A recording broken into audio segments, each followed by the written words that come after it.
और इस round conference का काफी ज्यादा इम्पैक्ट पड़ा हमारे कॉन्स्टिट्यूशन पर भी। राउंड कॉन्फ्रेंस और साथ में आपने देखा भी कि भाई पहली राउंड कॉन्फ्रेंस 1930, फिर उसके बाद सेकंड 1931 जिसमें कांग्रेस को रिप्रेजेंट किया गांधी जी ने, और लास्ट वाली 1932 कांग्रेस सिर्फ एक में पार्टिसिपेट की 1931 वाली कॉन्फ्रेंस में, ना 1930 का उन्होंने ज्वाइन किया ना 1932 का। लेकिन वहीं अंबेडकर जी ने ये तीनों ज्वाइन की, और अंबेडकर जी ने तीनों ज्वाइन करके कहीं ना कहीं SC ST और वुमेन इनके राइट की बात को सामने रखा। तो अंबेडकर जी सारी कॉन्फ्रेंस में इन्वॉल्व रहे, और इसी का जो रिजल्ट निकला वो government of India act 1935 act 1935 ये एक्ट बना। इस एक्ट के बहुत सारे प्रोविजन अभी भी इंडियन कॉन्स्टिट्यूशन में इंप्लीमेंटेड है, जिनमें से एक प्रोविजन है इंडिया में पार्लियामेंट्री सिस्टम होगा। पार्लियामेंट्री सिस्टम की एक खासियत होती है कि लेजिस्लेचर में से ही एग्जीक्यूटिव निकलता है। तो इस 1935 के एक्ट में से हम लोगों ने पार्लियामेंट्री सिस्टम लिया, और ऐसा सिस्टम ब्रिटेन में भी था और इंडिया में भी था। लेजिस्लेचर में से जब भी एग्जीक्यूटिव निकले तो उसी को हम कहते हैं पार्लियामेंट्री सिस्टम। और आप लोग देखते भी हैं कि आज का भी जो हमारा सिस्टम है वो भी पार्लियामेंट्री सिस्टम है। हम लोग जो वोट देते हैं वो MP या MLA के लिए देते हैं, और उसमें से ही एग्जीक्यूटिव निकलती है जिसका हेड क्या होता है, PM होता है सेंट्रल लेवल पे, और CM होता है स्टेट लेवल। तो ये सारी चीजें हमारे देश में इसने चलाई। साथ में ही इस गवर्नमेंट ऑफ इंडिया एक्ट में डिवीजन ऑफ पावर की बात की गई कि दो अथॉरिटी को पावर डिवाइड की जाएगी। इसमें इन्वॉल्व थे सेंटर और स्टेट, ये दोनों इसमें इन्वॉल्व थे, इनको भी पावर दी गई। साथ में कुछ लिस्ट की भी बात की गई कि भाई किसके पास कौन सा राइट होगा। तो सेंट्रल लिस्ट, जिसमें सेंटर के पास कुछ राइट थे जैसे कि डिफेंस, फॉरेन पॉलिसी, ये सारी चीजें हमारे सेंट्रल लिस्ट में थे। ऐसे ही दूसरा वाला स्टेट लिस्ट, स्टेट लिस्ट में लॉ एंड ऑर्डर, ये सारा किसके अंदर आता था, स्टेट के अंदर, पुलिस हो, ये सब स्टेट में। और तीसरा कंकरेंट लिस्ट, जिसमें दोनों मिलके कहीं ना कहीं लॉ बना सकते हैं। और इसके बेस पे ही इंडिया में पहली बार इलेक्शन हुए, और जो इलेक्शन हुए थे वो प्रोविंस लेवल पे हुए थे।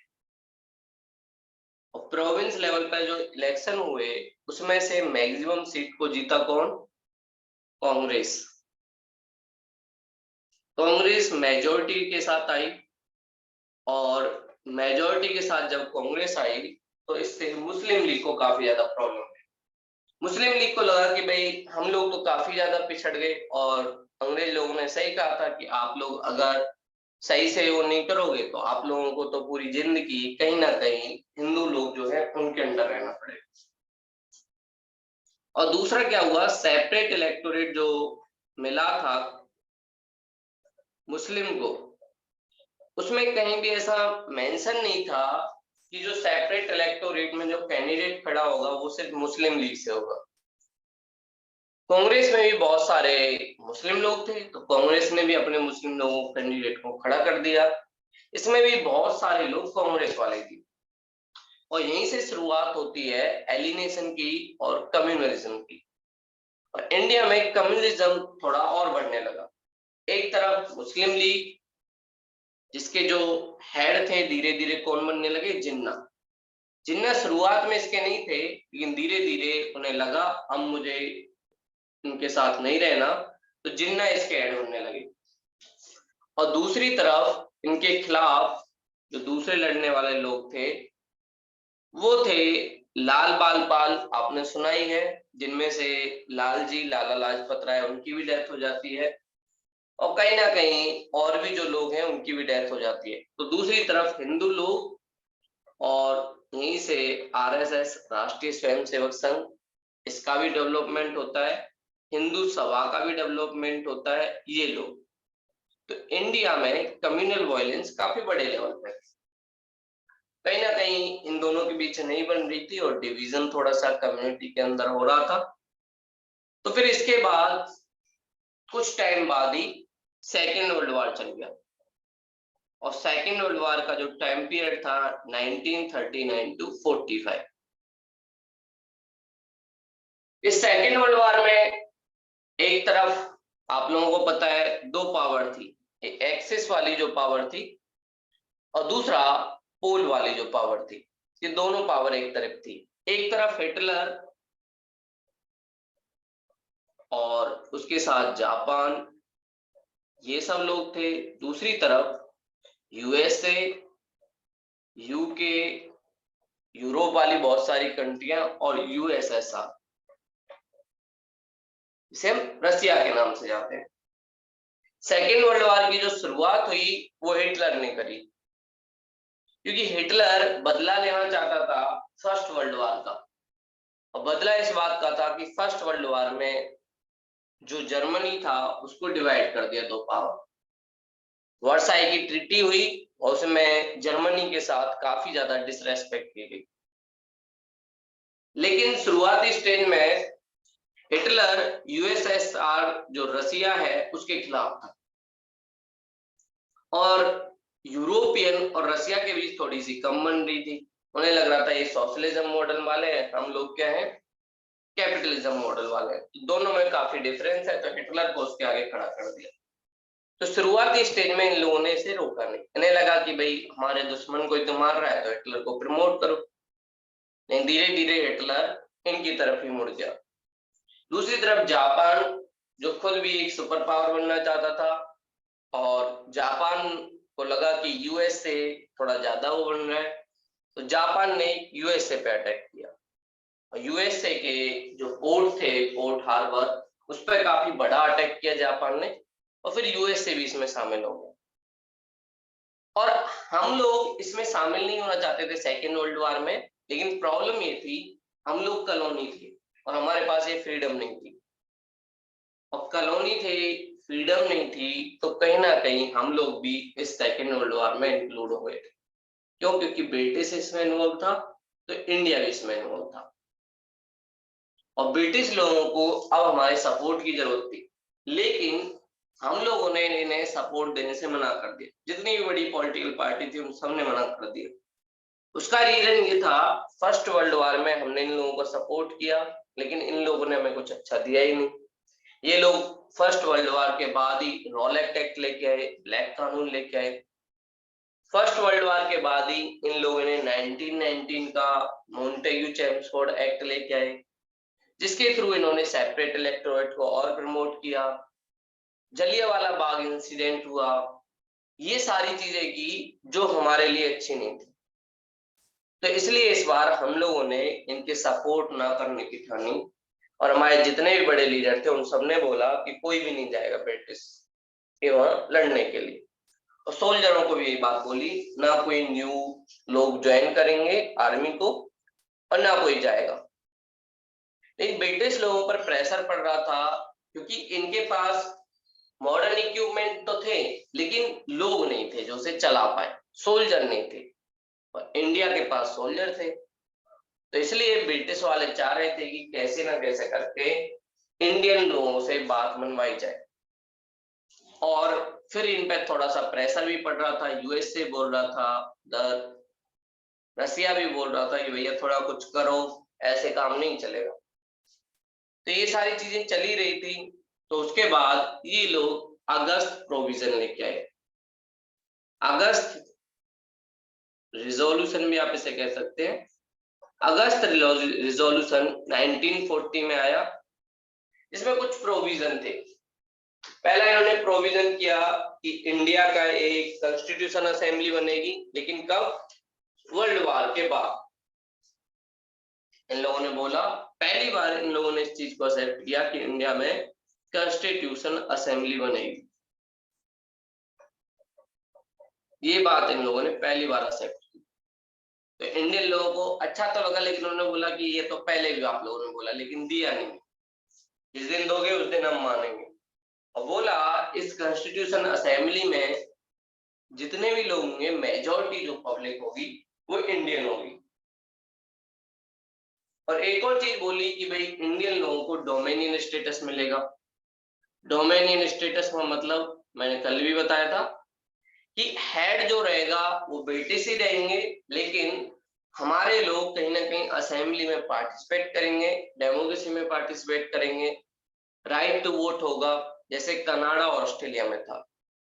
लेकिन हम लोगों ने इस चीज को बिल्कुल नकार दिया, बोले डोमिनियन स्टेटस की बात बहुत पुरानी होगी, नेहरू रिपोर्ट में डिमांड किया था, तब आप लोगों ने दिया नहीं था 1929 में, और अब हमें डोमिनियन स्टेटस नहीं, स्वराज चाहिए। क्योंकि हम लोगों ने अपने लाहौर सेशन में, नेहरू जी जब हमारे हेड थे, उस टाइम हमने स्वराज की डिमांड की थी, टोटल फ्रीडम, कम से कम नहीं चलेगा। तो ये सारी चीजें इन्होंने बोली तो सही, लेकिन हम लोगों को अच्छी नहीं लगी, और हम लोगों ने बोला कि भैया नहीं चाहिए। फिर इन्होंने एक और चीज बोला कि भाई हम लोग युद्ध के बाद या युद्ध से पहले ही एक एडवाइजरी कमेटी का एस्टेब्लिशमेंट करेंगे, और एडवाइजरी कमेटी में बहुत सारे इंडियन लोग भी होंगे, और जो भी आप लोगों को लॉस होगा वॉर के टाइम, उस लॉस के लिए भी आपको बहुत सारी चीजें मिलेंगी। इंडियन लोगों ने बोला कि नहीं चाहिए भाई, अब तुमसे ये सारी चीजें नहीं चाहिए। वही दूसरी तरफ, एक तरफ कांग्रेस ने बोला कि नहीं चाहिए, दूसरी तरफ मुस्लिम लीग ने बोला हमें भी नहीं चाहिए। क्यों? क्योंकि आप लोगों ने हमारे लिए कुछ नहीं रखा है, और पाकिस्तान की भी बात नहीं की है। और भारतीय लोग, इंडियन लोगों ने कहा अब आप लोग इंटरफेयर क्यों करोगे, हमें फ्रीडम दो, हम खुद असेंबली बनाएंगे और खुद अपना कॉन्स्टिट्यूशन बनाएंगे, अब आपकी बात हम लोग नहीं मानेंगे।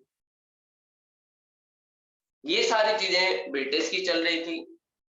दूसरी तरफ, एक तरफ हिटलर यूरोप में काफी तबाही मचा रहा था और लग रहा था कि हिटलर जीत जाएगा, दूसरी तरफ जापान एशिया की तरफ बढ़ रही, और जापान ने चाइना, म्यांमार, वियतनाम, सिंगापुर, इन सारी कंट्रियों पे कंट्रोल कर लिया था।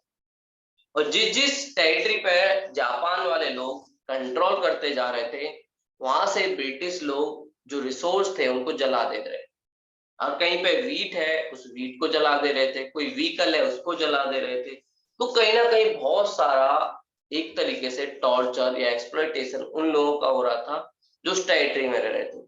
तो इंडिया को भी इस बात का डर लगा कि भैया कहीं ऐसा ना हो जापान हमारे ऊपर अटैक लॉन्च करे और फिर जापान के हाथ रिसोर्स ना लग जाए, इसलिए ब्रिटेन वाले लोग हमारे देश में जितने रिसोर्स है सबको खत्म कर दे, और इससे कहीं ना कहीं हमारी पब्लिक को काफी ज्यादा नुकसान होगा और हम लोगों को फूड भी नहीं मिलेगा। तो इसी बात को ध्यान में रख के हमारे गांधी जी और कुछ लोगों ने इंडिविजुअल सत्याग्रह शुरू किया। लेकिन एक और प्रॉब्लम क्या क्रिएट हुई, गांधी जी और सुभाष चंद्र के बीच थोड़ा सा डिस्प्यूट क्रिएट हुआ। डिस्प्यूट था थॉट को लेकर। एक तक सुभाष चंद्र बोस बोल रहे थे देखो गांधी जी, अभी ब्रिटिश वाले जो लोग हैं वो बिजी हैं वर्ल्ड वॉर सेकेंड में, और हमारे पास बहुत अच्छा ऑप्शन है कि हम एक नेशनल आर्मी बनाएं, उस नेशनल आर्मी के थ्रू, बहुत कम ब्रिटिश लोग इंडिया में हैं, उस नेशनल आर्मी के थ्रू हम लोग देश पे कंट्रोल कर लें। लेकिन गांधी जी बोलते थे नहीं, अभी उनका टाइम मुसीबत का है और हम मुसीबत के टाइम उन लोगों को और मुसीबत में नहीं डालेंगे। तो इसके लेके काफी ज्यादा डिबेट थी इन दोनों के बीच, क्योंकि गांधी जी हमेशा गोल से ज्यादा मीन्स को इंपॉर्टेंस देते थे। वो बोलते थे गोल जितना इंपॉर्टेंट है उतना ही ज्यादा इंपॉर्टेंट है मीन्स। जैसे आप लोगों के पास भी बहुत सारे ऑप्शन है एग्जाम निकालने का, एक तरीका है कि आप लोग पढ़ो, दूसरा तरीका कि पढ़ने की कोई जरूरत नहीं है, कुछ पैसे किसी को दो और उसके बाद आप सिलेक्शन ले लो। लेकिन उस तरीके से कहीं ना कहीं ना तो आपका डेवलपमेंट होगा, ना हमारी सोसाइटी का डेवलपमेंट होगा, ना हमारे नेशन का डेवलपमेंट होगा। आप खुद पर अपनी लाइफ में भी एक तरीके से प्रेशर क्रिएट करोगे और सोसाइटी के ऊपर भी। ऐसा ही गांधी जी के साथ था, बोले मीन्स नॉन वायलेंस ही होगा। और अगर हम लोगों ने जल्दी किया और आजादी मिल भी गई, गांधी जी ने ये बात भी बोली, माना कि हम लोगों को 20 साल पहले आजादी मिल भी गई, लेकिन अगर नॉन वायलेंस से लेंगे तो ये नॉन वायलेंस बाद में भी जारी रहेगी। और जब हम लोगों को फ्रीडम मिलेगी तब ऐसा होगा कि कोई भी पर्सन पीसफुल्ली प्रोटेस्ट नहीं करेगा, डायरेक्ट बंदूक उठाएगा और बड़े बड़े लीडरों को मारना स्टार्ट कर देगा, क्योंकि उसे पता है ऐसे ही फ्रीडम मिली थी, ऐसे ही हमारी डिमांड मानी जाएगी। तो इसलिए गांधी जी नॉन वायलेंस पर फोकस करते थे और वो लेते ही नॉन वायलेंस बहुत बड़ी पावर है। कोई भी जो जिसमें पेशेंस नहीं है वो तो नॉन वायलेंस को फॉलो ही नहीं कर सकता। और आप लोगों ने देखा भी, जो पाकिस्तान डेवलप हुआ वो वायलेंस की वजह से डेवलप हुआ, और आज तक उनकी हालत ऐसी खराब है कि वहां पे वायलेंस ही होती रहती है। और इस वजह से आज तक का रिकॉर्ड भी रहा है कि पाकिस्तान का कोई भी पीएम अपना पूरा टेन्योर कभी पूरा ही नहीं कर सका है। इमरान खान हो या उससे नवाज शरीफ हो, उससे पहले कहीं ना कहीं वहां पे प्रोटेस्ट हो जाता है या उनकी आर्मी कंट्रोल कर लेती है। उसका रीजन क्या है कि उन्होंने वायलेंस के साथ ही वो सारी चीजें। तो इसको लेकर त्रिपुरा में क्या हुआ, एक सेशन होने वाला था कांग्रेस का, और इस सेशन में एक तरफ गांधी जी जिस पर्सन को सपोर्ट कर रहे थे, 1939 की बात है, गांधी जी अल्लारी सीताराम राजू उसको सपोर्ट कर रहे थे। दूसरी तरफ जो यूथ लोग थे वो सुभाष चंद्र बोस को सपोर्ट कर रहे थे। और इस सेशन में जो हेड बनने के लिए वोट ज्यादा मिले वो मिले सुभाष चंद्र बोस को। तो कहीं ना कहीं गांधी जी का जो पर्सन था वो हार गया, सुभाष चंद्र बोस जीत गए। इससे गांधी जी को काफी डिसरेस्पेक्ट फील हुआ, ह्यूमिलेशन उनका हुआ। और कांग्रेस में एक और प्रोविजन था, जो भी हेड बनेगा वो कुछ सीनियर लोगों से या एक काउंसिल से कुछ एडवाइस लेगा। तो सुभाष चंद्र बोस ने गांधी जी से और बहुत सारे लोगों से एडवाइस मांगी। गांधी जी ने बोला मुझे नहीं देनी। तो इस चीज से गांधी जी को लगा कि सच्ची में लग रहा है ये थोड़ा चिढ़ गए हैं, ज्यादा ही हो गया है। तो सुभाष चंद्र बोस रिजाइन देते हैं कांग्रेस से और फिर चले जाते हैं भारत की तरफ। वो निकल जाते हैं, पहले हिटलर के पास जाते हैं सुभाष चंद्र बोस, और हिटलर के पास जाकर उससे बोलते हैं देखो भाई, आप लोग भी ब्रिटेन के खिलाफ लड़ रहे हो, हम लोग भी उनके खिलाफ लड़ना चाहते हैं अपने फ्रीडम मूवमेंट के लिए, तो आप लोग हमें सपोर्ट करो, हम लोग आपको सपोर्ट करेंगे और हम दोनों का एनिमी। तो हिटलर ने बोला बिल्कुल सही बात बोल रहे हो आप, कोई दिक्कत नहीं है, हम भी आपको सपोर्ट करेंगे और जितने भी आपके सैनिक हम लोगों ने अरेस्ट करे उन लोगों से आप आर्मी बना लो। लेकिन एक कंडीशन है, हिटलर ने बोला, बोले पहले आप लोग सेकेंड वर्ल्ड वॉर हमारे लिए लड़ोगे, यूरोप से स्टार्ट करोगे, उसके बाद आप लोग इंडिया जाओगे। तो सुभाष चंद्र बोस जी को लगा ऐसे करेंगे तो हम यही लोग दफन हो जाएंगे, तुम लोग नहीं जीत पाए तो ये सारी चीज उनके मन में आई। तो फिर वहां से थोड़ा सा चेंज करके अपना होलिया, वहां से वो भागते हैं और वहां से भागकर जापान पहुंचते हैं। जापान के किंग और जो वहां के रूलर थे उनसे बात करते हैं। वो लोग भी ये बात कहते हैं कि हाँ भाई, आप लोग ये करना चाहते हो तो करिए, और हमारी जापान आर्मी के साथ आप लोग भी जाइए, जब इंडिया का हम लोग कैंपेन करें तो आप लोग भी हमारे साथ आइए। तो जापान के लोगों ने इंडिया समझा और सुभाष चंद्र बोस जी आए। लेकिन सुभाष चंद्र बोस जी जापान आए उससे पहले ही हुआ क्या था, मोहन सिंह ये कैप्टन थे एक बटालियन के। और जब ये लोग ब्रिटेन की तरफ से जापान की तरफ गए थे चाइना में लड़ने, तो वहीं पर इनको अरेस्ट कर लिया गया और इनकी सारी बटालियन को। तो इनको फ्यूजीवारा जो वहां के जनरल थे जापान के, उन्होंने समझाया कि आप लोग क्यों लड़ रहे हो हमारे खिलाफ, आपको तो अपनी सेना बनानी चाहिए और हमारे साथ मिलके अपने देश की फ्रीडम लेनी चाहिए। तो इन्होंने बोला ठीक है। तो मोहन सिंह ने ही इंडियन नेशनल आर्मी स्टैब्लिश कर ली।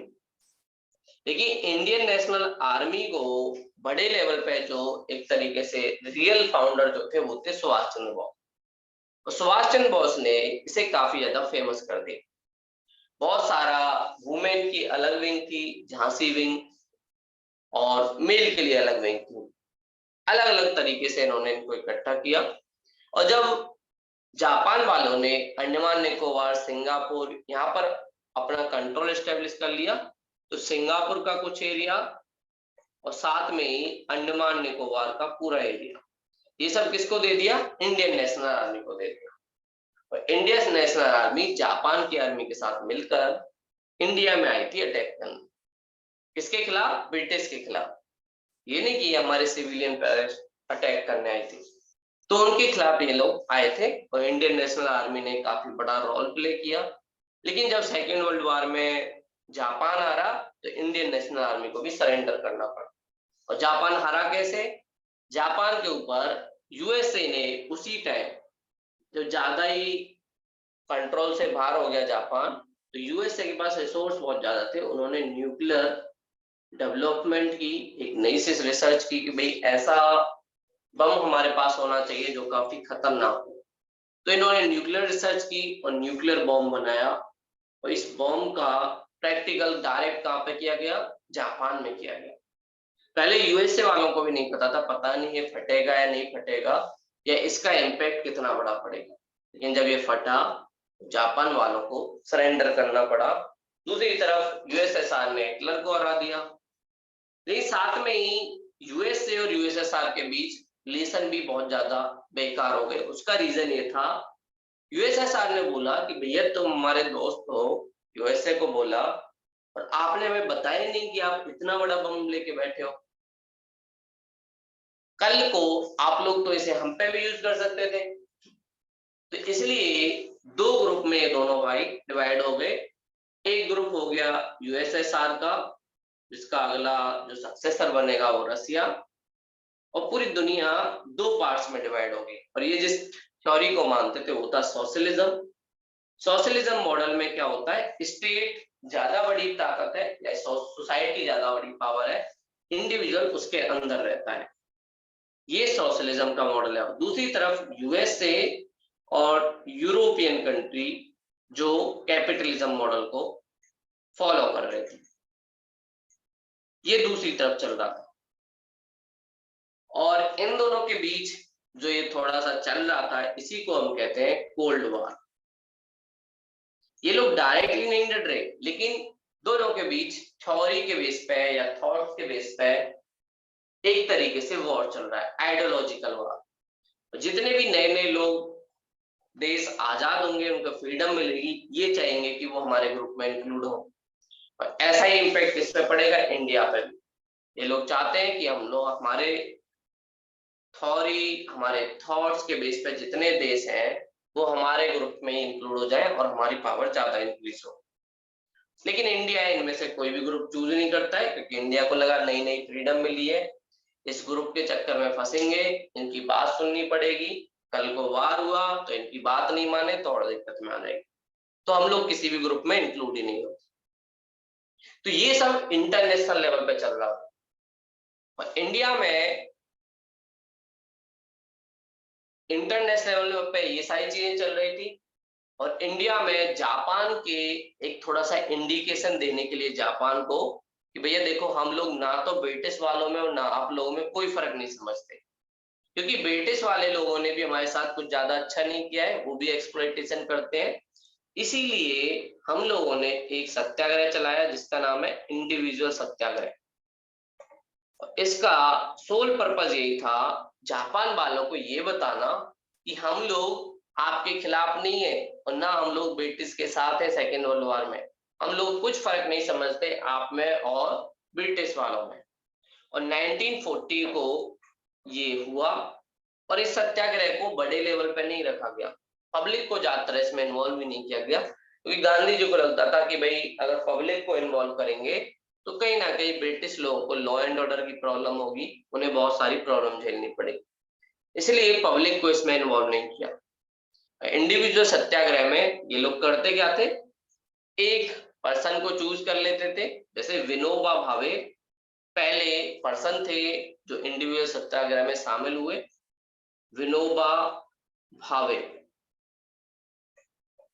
और इन्होंने फास्ट रखा, पहले पर्सन ये थे। विनोबा भावे जाने जाते हैं अपने लैंड मूवमेंट के लिए। इन्होंने भूदान मूवमेंट मतलब लैंड लेना किसी से शुरू किया। वो कब हुआ? फ्रीडम के बाद। विनोबा भावे पहले सत्याग्रही थे इंडिविजुअल सत्याग्रह में, फिर उसके बाद में गांधी जी से नेहरू जी भी बोले कि बापू मुझे भी बना दो। फिर सेकंड जो सत्याग्रही रहे वो नेहरू जी रहे। कई बार पूछ लिया जाता है कि भाई फर्स्ट सत्याग्रही कौन थे? विनोबा भावे। और सेकंड सत्याग्रही कौन थे? नेहरू जी। इनके करने का तरीका क्या था? ये लोग पहले ही आईएएस ऑफिसर या डीएम को बता देते थे कि हमारा जो जर्नी है या जुलूस है वो इस रास्ते से जाएगा, और हम लोग आपको बता देते हैं। और इसी मूवमेंट का एक और नाम क्या था? दिल्ली चलो मूवमेंट। तो ये सारी चीजें इसी मूवमेंट के अंडर हुई। और ये लोग संडे को छुट्टी रखते थे। ज्यादा एक तरीके से भीड़ नहीं, गांव से स्टार्ट होता था और गांव से ये लोग शहर की तरफ अवेयरनेस लेते हुए चलते थे। ये सारी चीजें इनकी चल रही थी। दूसरी तरफ इंडियन नेशनल आर्मी में सुभाष चंद्र बोस अपनी आर्मी को रेडी कर लिए थे देश के लिए। और उन्होंने सब लोगों को, जो भी यूथ उनके साथ थे, बहुत बड़ी आर्मी उनकी बन चुकी थी, और उन्होंने देश के नाम एक स्पीच दी एफएम के थ्रू, और महात्मा गांधी जी को फादर ऑफ नेशन बोला। तो father of nation Mahatma Gandhi ji को सबसे पहली बार सुभाष चंद्र बोस ने बोला। आइडियोलॉजिकल डिफरेंस दोनों में जरूर थे, लेकिन सब में एक बड़ी कॉमन चीज थी, सबका गोल एक था। सुभाष चंद्र बोस जी भी चाहते थे कि इंडिया को फ्रीडम मिले, गांधी जी भी चाहते थे इंडिया को फ्रीडम मिले। इस बात को लेकर सब लोग यूनाइटेड थे। तो उन्होंने एफएम में गांधी जी के नाम एक संबोधन दिया, देश के नाम दिया, और बोले हम लोग जब तक लड़ेंगे जब में हमें जान है। और वहीं पर उन्होंने एक नारा दिया, तुम मुझे खून दो मैं तुम्हें आजादी दूंगा, you give me blood I will give you freedom. तो ये सारी चीजें सुभाष चंद्र बोस जी ने चलाई, और धीरे धीरे Indian national army Andaman Nicobar पे कंट्रोल करती है, और फिर उसके बाद नॉर्थ ईस्ट जो सेवन सिस्टर है वहां पर, और मणिपुर में काफी बड़ा अटैक होता है। लेकिन जब उससे पहले ही, थोड़े दिन पहले ही, जैसे ही नागासाकी पर क्या न्यूक्लियर बम गिरता है, तो उसके बाद जापान सरेंडर कर देता है, और जापान के सरेंडर के साथ इंडियन नेशनल आर्मी को भी सरेंडर करना पड़ता है। तो ये सारी चीजें साथ में चल रही है, और हम लोगों ने कोशिश किया कि भाई ये मूवमेंट साथ में रहे, साथ में हमारे लोगों में थोड़ी एनर्जी भी रहे कि हम लोग कैसे काम करें। और फिर उसके बाद हम लोगों ने वेट किया, और गांधी जी ने बोला कि भैया आप लोग कुछ देना चाहते तो दो, हमें मजबूर मत करो कुछ भी लॉ बनाने। और ब्रिटिश लोगों पर प्रेशर भी था कि भैया आप लोग जल्दी करो, इंडिया का सपोर्ट नहीं लिया गया तो वैसे ही हम लोग जापान और हिटलर से काफी ज्यादा पिट रहे हैं, और ज्यादा हमें कहीं ना कहीं झेलना पड़ेगा।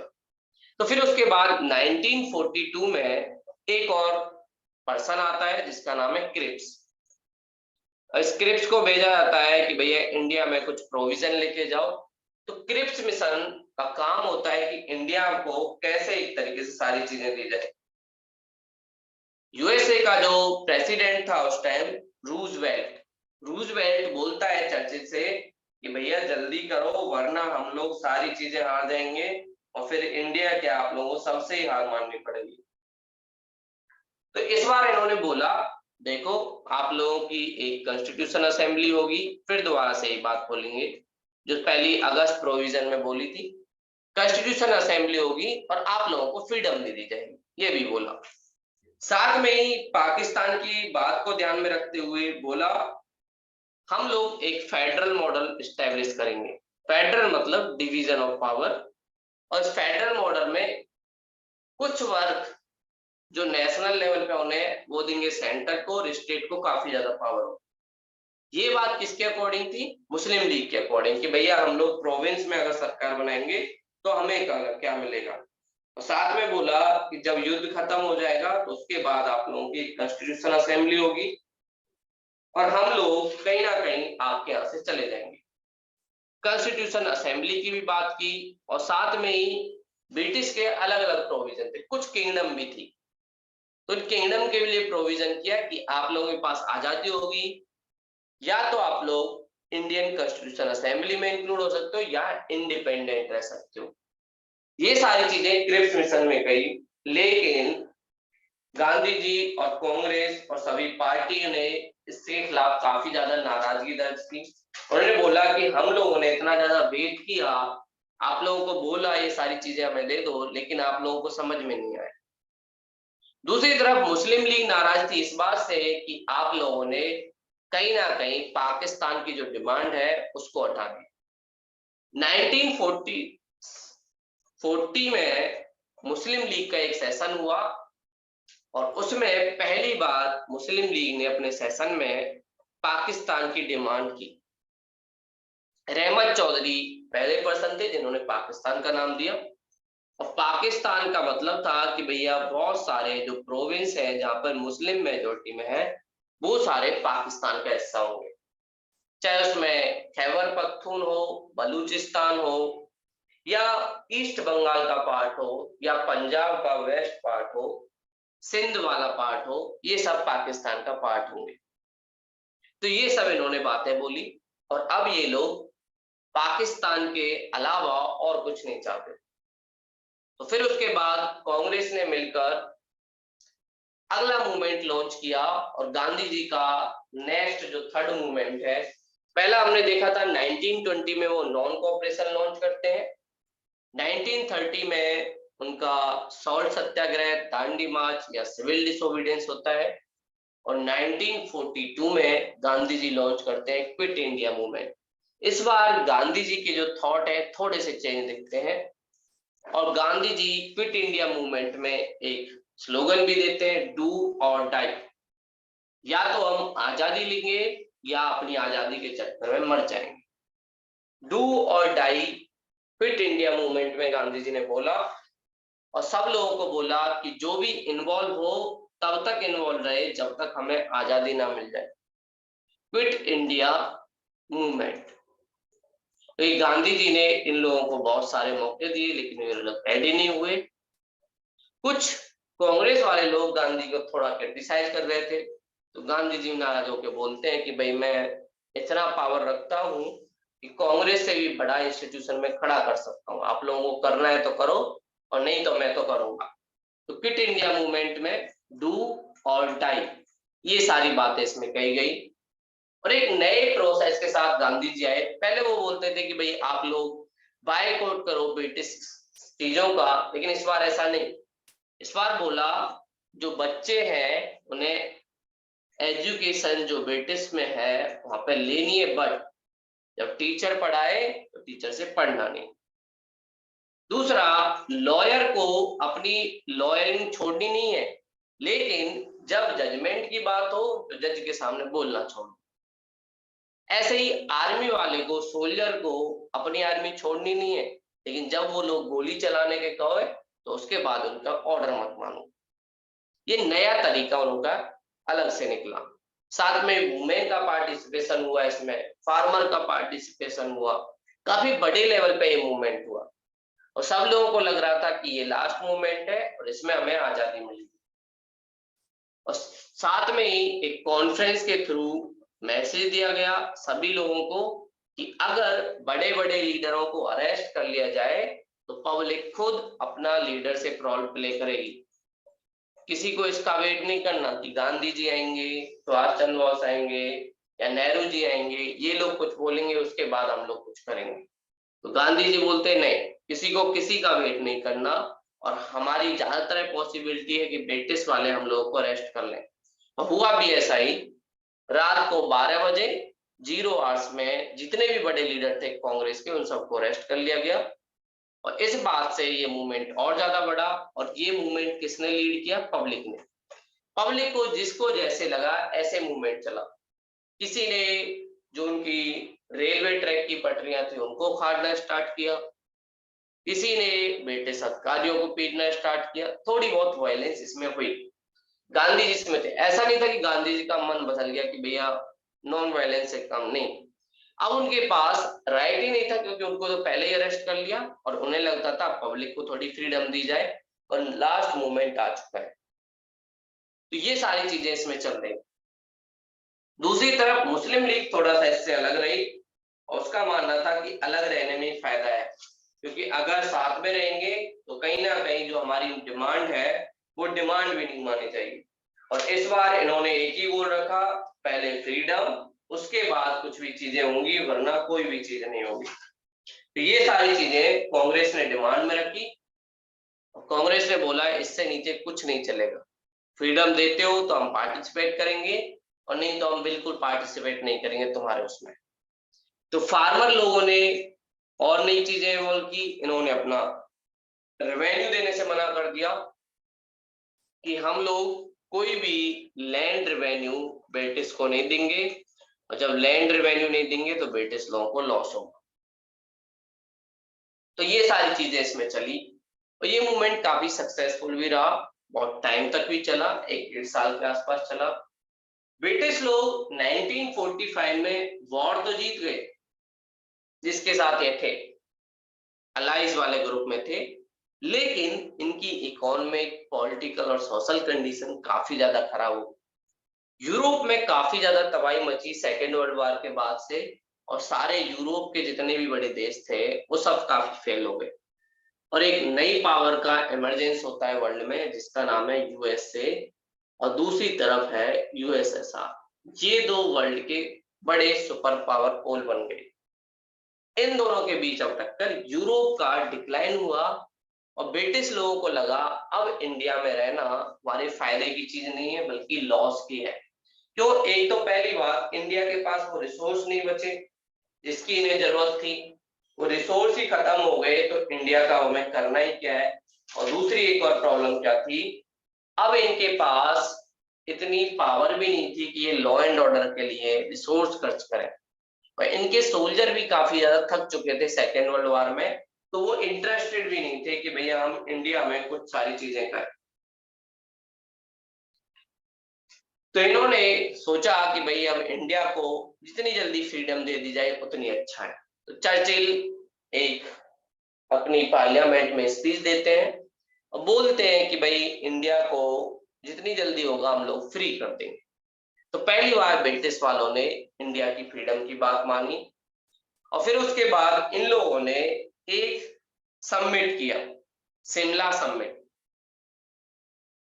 और इस शिमला समिट में जितनी भी बड़ी बड़ी पार्टियां थी उन सबको बुलाया।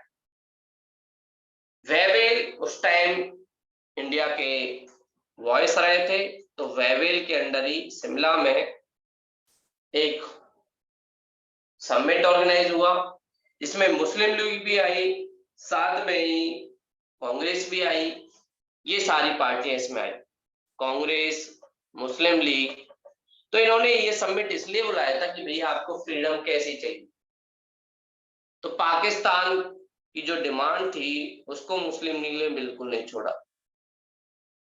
उन्होंने कुछ प्रोविजन किए थे, बोले देखो असेंबली हम लोग बनाएंगे, उस असेंबली में 6 लोग कांग्रेस से, 6 लोग मुस्लिम लीग से, 1 person Sikh, 1 person SC ST, 1 person women. ये कमेटी होगी जो एक तरीके से डिसाइड होगी। ऐसे इन लोगों ने कहा कि हम लोग ऐसे करेंगे। लेकिन प्रॉब्लम ये हुई कि मुस्लिम लीग बोली कि ये जो मुस्लिम है 6, ये सारे हमारी तरफ से होंगे। कांग्रेस बोली आपकी तरफ से क्यों होंगे? कि इंडिया जो कांग्रेस है वो सिर्फ हिंदुओं की पार्टी थोड़ी ना है, उसमें बहुत सारे मुस्लिम हैं। तो आप लोगों को हम ये राइट नहीं देंगे कि आप लोग ये बोलो कि कांग्रेस सिर्फ हिंदू पार्टी है, तो ऐसे तो और ज्यादा डिवीजन हो जाएगा। इसलिए कांग्रेस ने ये बात नहीं मानी, और इसी की बात को लेकर मुस्लिम लीग और कांग्रेस पे झगड़ा हुआ, और एंड में मुस्लिम लीग इस समिट को छोड़ के भाग गए। तो उसके बाद ये समिट भी कैंसिल हो गया, तो इसमें जो भी प्रोविजन थे वो कभी भी इम्प्लीमेंट ही नहीं हो पाए।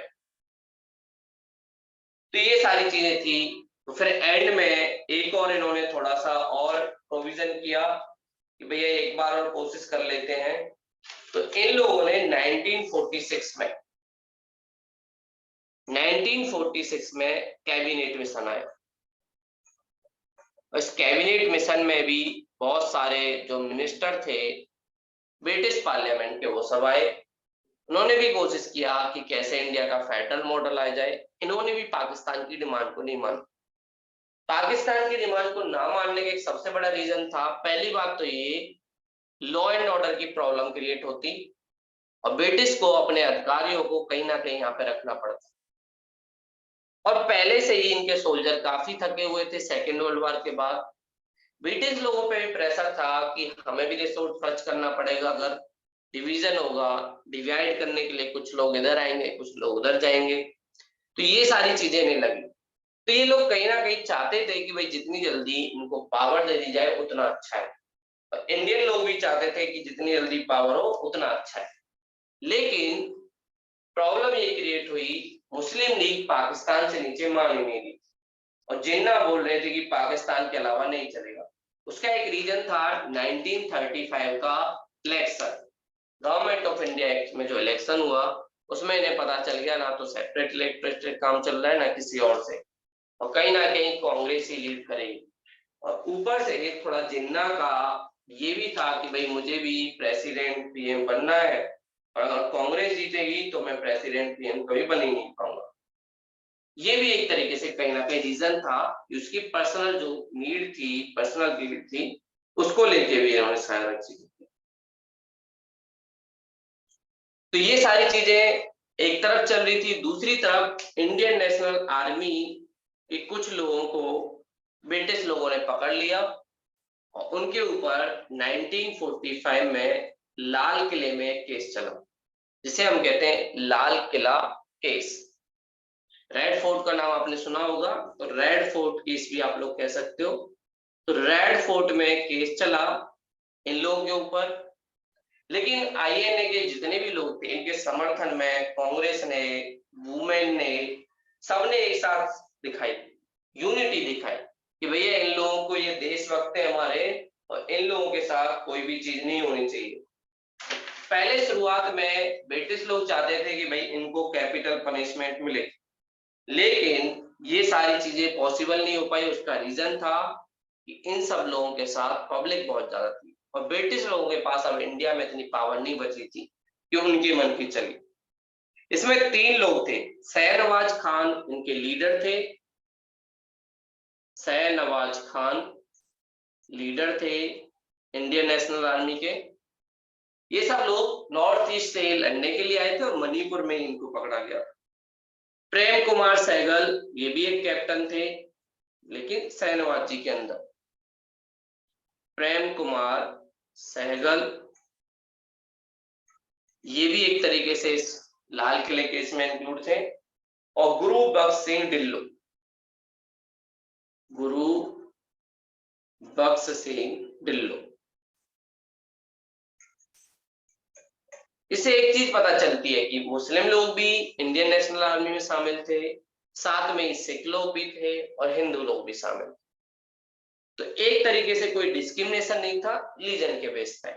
ये इंडियन नेशनल की आर्मी की अच्छी बात थी। तो कांग्रेस ने, सभी लोगों ने और बहुत सारा पैसा भी जुटाया इन देशभक्तों के लिए कि भैया इन लोगों को अमर नहीं देंगे। ऑल इंडिया वुमेन जो सोसाइटी थी उसने भी इनके समर्थन में बहुत सारी चीजें की कि हम लोग ये सारी चीजें नहीं करने देंगे।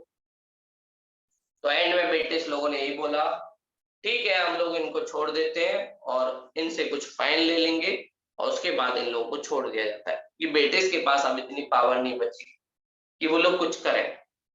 कैबिनेट मिशन के जस्ट कुछ टाइम बाद 1946 में हमारी जो नेवी के सोल्जर हैं वो भी रिवॉल्ट करते हैं, जिसे हम कहते हैं नेवी रिवॉल्ट।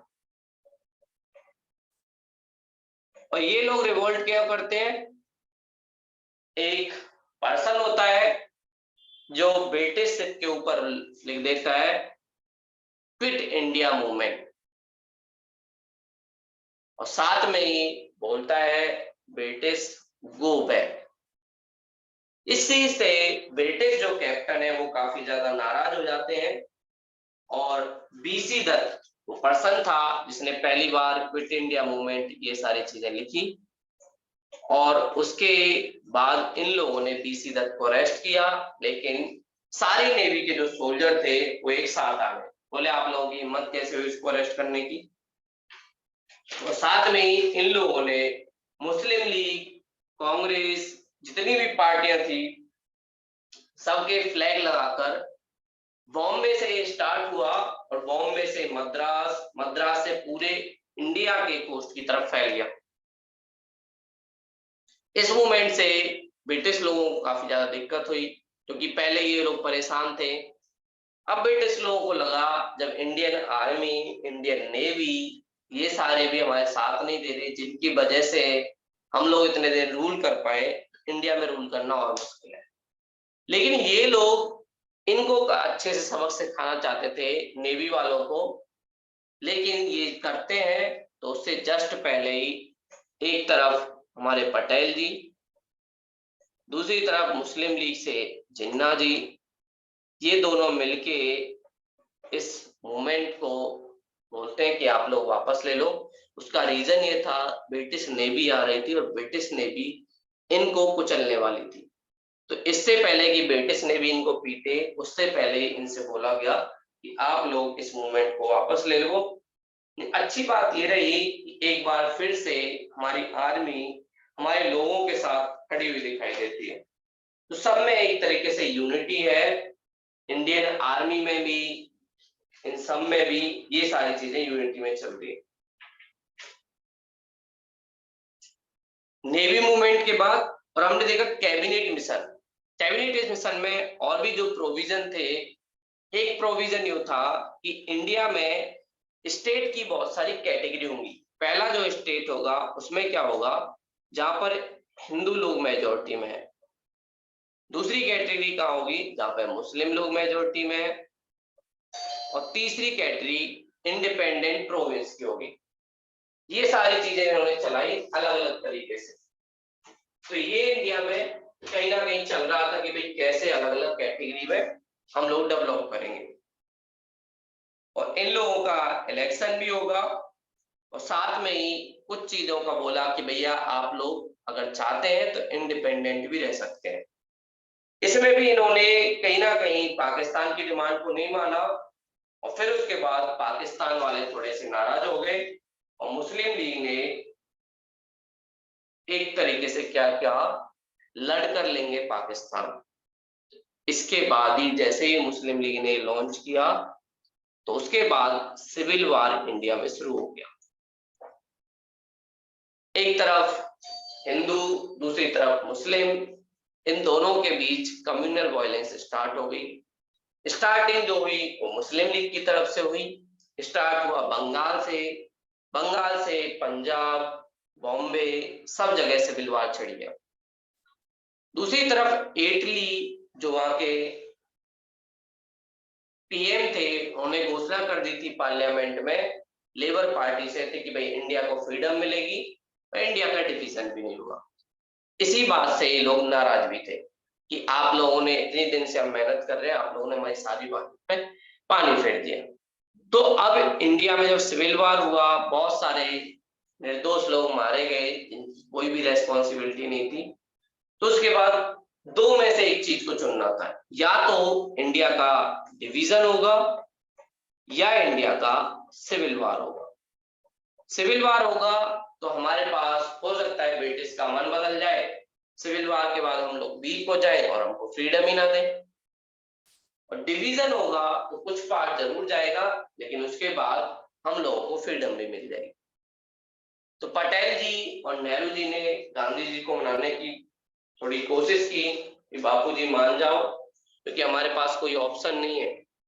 और पटेल जी बोलते हैं जब आपके किसी बॉडी के एक पार्ट में कोई पॉइजन लग जाए तो पॉइजन पूरी बॉडी में फैले, इससे अच्छा है कि आप अपना एक हाथ काट के फेंक दो। उनका कहने का मतलब ये था कि अब पाकिस्तान को लेकर ऐसा पॉइजन हमारी टेरिटरी में लग गया है कि डिवीजन के अलावा और किसी पे बात नहीं बनेगी। और अगर हमने तुरंत इस देश का डिवीजन नहीं किया तो हो सकता है कि बहुत सारे डिवीजन हो। उधर पंजाब वाले खालिस्तान की डिमांड कर सकते हैं, इधर नीचे साउथ इंडिया में द्रविड़ नाडु की डिमांड भी हो सकती है, उधर नॉर्थ ईस्ट वाले भी अपनी इंडिपेंडेंट डिमांड कर सकते हैं। तो हमारे पास दो ही ऑप्शन है, या तो डिवीजन या सिविल वार। तो पटेल जी इस चीज से रेडी थे, नेहरू जी को भी पता था, क्योंकि जब 1946 में एक बार और इलेक्शन हुआ और उस टाइम सेंट्रल लेवल पर एक गवर्नमेंट बनी। शुरुआत में मुस्लिम लीग इस गवर्नमेंट में इन्वॉल्व नहीं होनी चाहती थी, लेकिन बाद में इन्वॉल्व हुई और मुस्लिम लीग को बहुत सारी अच्छी अच्छी पोस्ट दी गई। फाइनेंस मिनिस्ट्री की जो पोस्ट थी, लियाकत अली खां मुस्लिम लीग के मेंबर थे, उनको दी गई, लेकिन उन्होंने कोऑपरेट नहीं किया। होम मिनिस्टर बने हमारे पटेल जी, नेहरू जी एक तरीके से वायसरॉय के नीचे वाले बने, लेकिन जब ये लोग पैसा मांगने जाते थे, मुस्लिम लीग का पर्सन उनको पैसा ही नहीं देता, तो कहीं ना कहीं कॉपरेशन भी नहीं हो रहा था और वो लोग जानबूझ के ऐसा कर रहे थे जिससे इनको प्रॉब्लम हो और देश का डिवीजन हो। तो नेहरू जी को भी लगा कि भैया ये होना चाहिए। गांधी जी काफी ज्यादा इमोशनल थे, बोले नहीं, मेरे होते हुए डिवीजन नहीं होगा। गांधी जी कभी बंगाल, कभी पंजाब, जो ये वॉर हो रहे थे कम्युनल वायलेंस, उसको रोकने की कोशिश करते हैं, लेकिन ज्यादा कुछ कर नहीं पाते। उसका रीजन ये होता है कि ये जो प्रोटेस्ट है या कम्युनल वायलेंस है वो बहुत बड़े लेवल पे थी और अकेले गांधी जी के से में नहीं था कि भाई उसको कंट्रोल करें। और आप लोगों ने गदर मूवी का पहला सीन देखा होगा, जिसमें से इंडिया से एक ट्रेन जाती है जिसमें बहुत सारे मुस्लिम की बॉडी होती है, उधर से पाकिस्तान से एक ट्रेन आती है, उसमें बहुत सारे हिंदुओं की बॉडी होती है, सिखों की बॉडी होती है। तो डिवीजन का काफी बड़ा इम्पैक्ट पड़ा और बहुत सारे लोग मारे गए। ऐसा बोलते हैं कि लगभग ज्यादा नहीं तो 1 मिलियन के आसपास लोग मारे गए। इतना ज्यादा वायलेंस हुआ और कोई बचा नहीं। वुमेन को रेप हुआ या उनको पकड़ लिया गया। और आप लोग कई बार अक्सर न्यूज में भी देखते हो कि 40 साल बाद बहन भाई मिले या 40 साल बाद फैमिली के मेंबर मिले, तो डिवीजन से काफी ज्यादा इम्पैक्ट पड़ा। और ये सारी चीजें चल रही थी उसी टाइम के सिविल वॉर में। तो फिर उसके बाद डिसाइड हुआ, इन लोगों ने मना लिया गांधी जी को, गांधी जी से भी साइन करवाए गए। बहुत सारे लोगों ने विरोध भी किया कि भाई कांग्रेस ने सारी चीजें की। बहुत सारे लोगों ने बोला कि डिवीजन का जो मेन रीजन था, ना कांग्रेस थी ना कोई था, जिन्ना की जिद थी, जिन्ना को चाहिए था पाकिस्तान, इस वजह से ये सारी चीजें हुई। तो पहले हमारे देश का डिवीजन हुआ और उसके बाद हम लोगों को फ्रीडम मिली। और आप लोगों को पता है कि 14 अगस्त 1947 को पाकिस्तान का फ्रीडम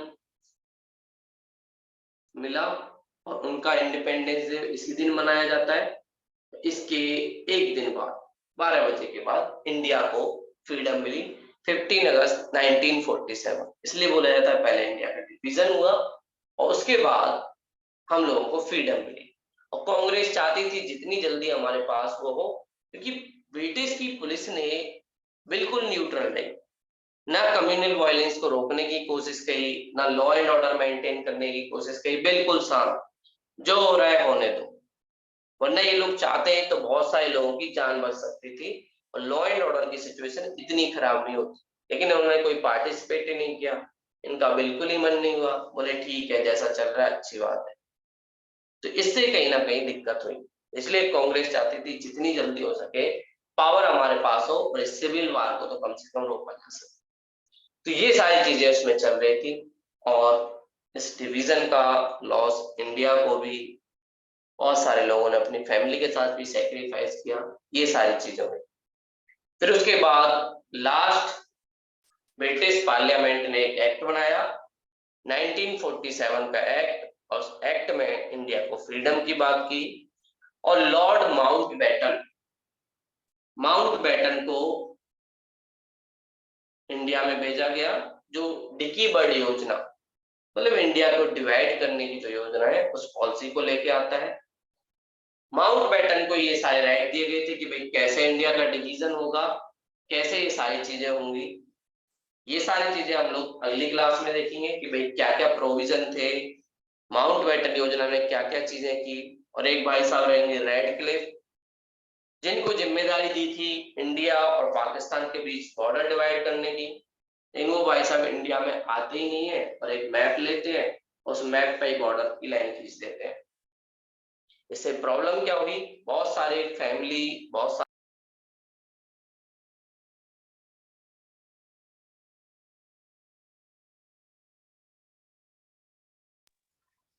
ये सारी दिक्कत किससे हुई? डिवीजन से वजह से। तो ब्रिटिश लोगों ने ज्यादा वो नहीं दिखाया, बहुत सारी प्रॉब्लम हुई हम लोगों को, वो सारी प्रॉब्लम भी इनके साथ हुई। ठीक है, और आप लोगों को कुछ डाउट है तो आप लोग पूछ सकते हो। पूछ रहा है किसी को? और जो लोग थोड़ा लेट आए हैं उनके लिए मैं रिकॉर्डिंग डाल दूंगा, आप लोग देख लेना।